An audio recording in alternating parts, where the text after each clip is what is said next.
यहाँ पर आपके सामने स्क्रीन पर कुछ apparatus मैं दिखाऊंगा आपको और उनके बारे में मैं बताऊंगा। तो ये जो एक्सपेरिमेंट लगा हुआ है apparatus जो है, ये मीटर ब्रिज का apparatus है। मीटर ब्रिज के apparatus में ये बैटरी है और ये मीटर ब्रिज का मेन apparatus है। यहाँ पर जस्ट अ सेकेंड, मैं आपको इस पेन से भी दिखा सकता हूँ।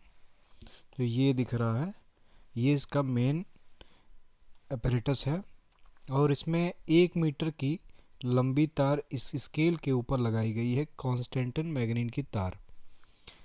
और यहाँ पर अज्ञात प्रतिरोध लगाया गया है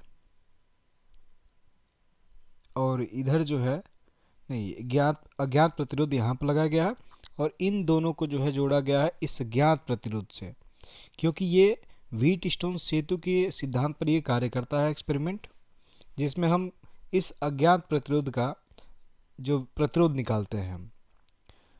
और वो कैसे निकालते हैं, क्योंकि यहाँ से एक तार हम लोग जोड़ते हैं गैल्वेनोमीटर में और दूसरा तार यहाँ पर कहीं भी न्यूट्रल पॉइंट को खोजने का प्रयास किया जाता है, उसको चिपका करके जॉकी द्वारा।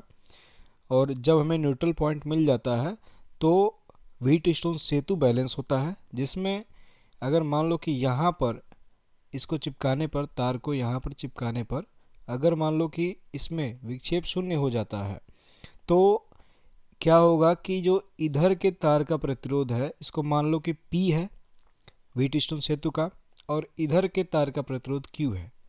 तो P/Q बराबर होगा इधर का जो ये R लगा हुआ है इससे वो R और बटे में इसका जो अज्ञात प्रतिरोध का प्रतिरोध ज्ञात करना है S। तो इसी के सिद्धांत पर इसको हम लोग S को कैलकुलेट करते हैं। अब हम लोग दूसरा एक्सपेरिमेंट देखते हैं। ये दूसरे एक्सपेरिमेंट का apparatus है, ये अवतल दर्पण है। जो यहाँ पर आप देख रहे हैं ये अवतल दर्पण लगा हुआ है। इस पूरे apparatus को हम लोग प्रकाशिक बेंच कहते हैं। पूरे apparatus को प्रकाशिक बेंच कहते हैं। यहाँ पर वस्तु पिन है और यहाँ प्रतिबिंब पिन है। वस्तु पिन के बीच की दूरी जो होती है वो U होती है और प्रतिबिंब पिन के बीच की दूरी को हम लोग V से प्रदर्शित करते हैं। और इस प्रकार आपको जो है एक्सपेरिमेंट करवाया गया है, आपके फाइल में भी ये इस तरह से लिखा गया है।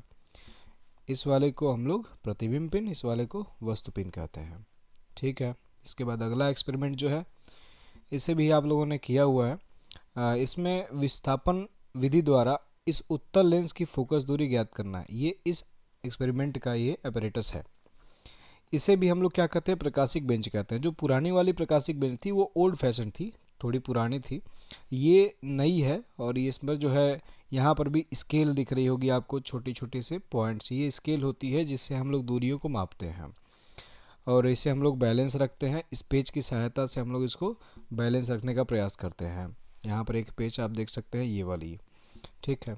इसके बाद यहाँ पर एक होल्डर में हम लोगों ने क्या लगा लिया है, उत्तल लेंस लगा लिया है। यहाँ देखिए इसको, ये उत्तल लेंस है।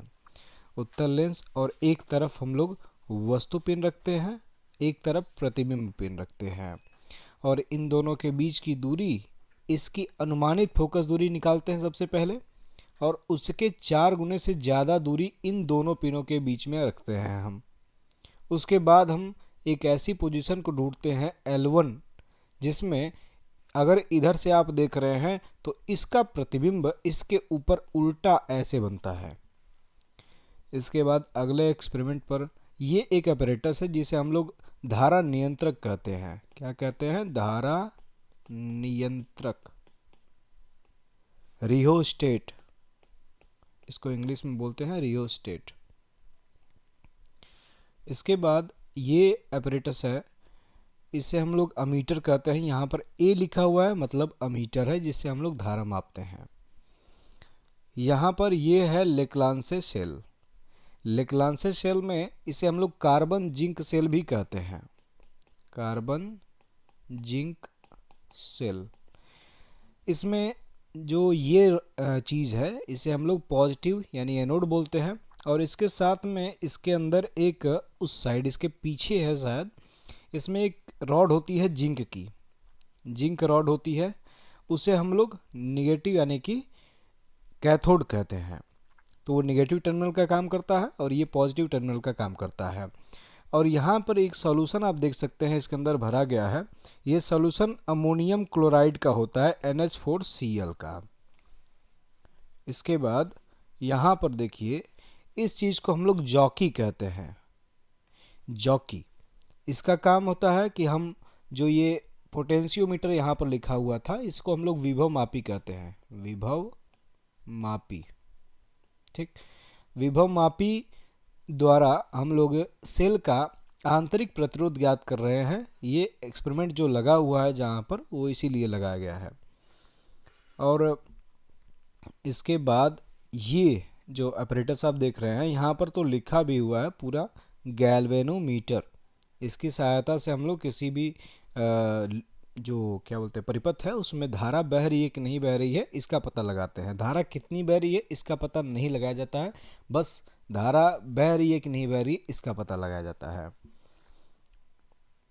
और ये है आपका प्रतिरोध बॉक्स। प्रतिरोध बॉक्स कुछ इस तरह से होता है, 2 टर्मिनल्स होते हैं।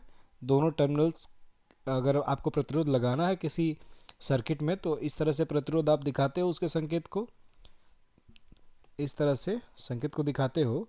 तो मान लो कि इधर बैटरी से जोड़ रहे हो इसको, अगर तो इस तरह से जोड़ोगे तो ये जो 2 टर्मिनल है ना, ये वही वाले 2 टर्मिनल हैं। इन्हीं में हम लोग तारों को जोड़ते हैं। उसके बाद यहाँ पर आप कुछ काली काली सी ये कुंजी देख रहे हैं, और इन कुंजियों को हम लोग निकालते हैं, इन पिंस को हम लोग निकालते हैं। यहाँ पर 1 ओम, 2 ओम, 2 ओम, इस तरह करके वैल्यूज़ दी रहती हैं ओम में। अगर आपको परिपथ में 1 ओम का प्रतिरोध चाहिए, तो आप 1 ओम के सामने जो निब होगी उसको आप निकाल दोगे। ठीक है, आशा करता हूँ आपको इतना समझ में आया होगा। आप सभी को ऑल द बेस्ट।